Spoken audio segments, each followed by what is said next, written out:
বন্ধুরা, গুয়াহাটি গেলাম। গুয়াহাটিতে মোটামুটি ভাড়া ভালোই পেলাম। তবে গুয়াহাটিতে আসার সময় ওইরকম ভাড়া পাওয়া যায় না। যাই হোক, কিষণের পর্যন্ত নিয়ে আসলাম একটা মাল। যাই হোক, ভাড়া হলো।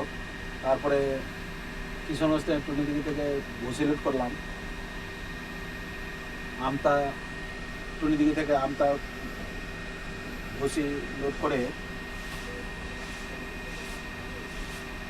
তেল পড়ে গেল 9,000 টাকা। টোলে দিলাম 3,000 টাকা। 9 আর 3 12,000 টাকা। এতে কিছুই হচ্ছে না। আর এখানে এসে থেকে গেল আমার যে 5 দিন।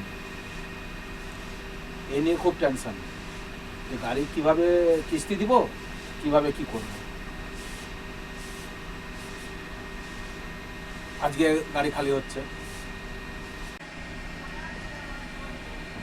আজ সকালবেলা বাজারে গেছিলাম বন্ধুরা। এই মাছের মাথা নিয়ে আসছি আজকে। এই যে মাছের মাথা, এই যে মাছের মাথা দিয়ে রান্না হয়, মাছের মাথা রান্না হয়।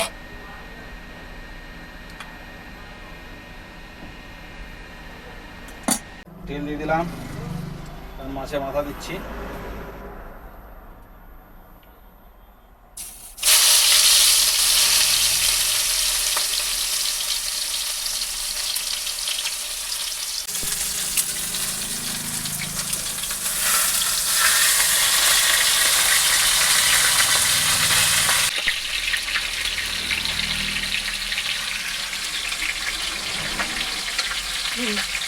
আজকে মাছের মাথা হচ্ছে।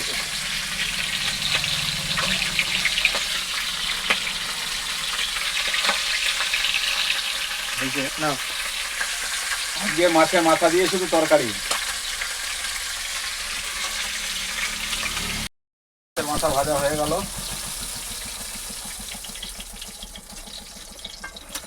এই যে মাছের মাথা ভাজা হয়ে গেল, কচু ভাজা হয়ে গেল। এখন দিয়ে দিচ্ছি টমেটোটা আগে থেকেই দেওয়া আছে। এখন দিচ্ছে মশলা।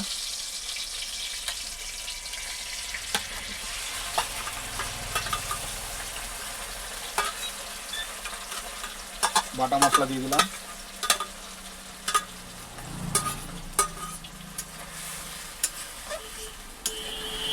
নাও, হ্যাঁ, এটা এখন কষবো।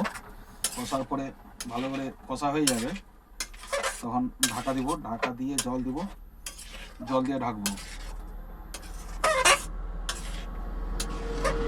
মশলা দিয়ে দিলাম। এখন লবণ দিচ্ছি।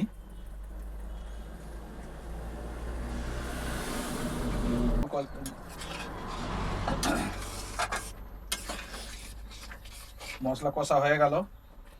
এখন কচুটা দিয়ে দিচ্ছি। কচুটা দিয়ে এখন কষবো। আর একটা কচু থেকে গেছে। মশলা কষা হয়ে গেল, এখন জল দিচ্ছি।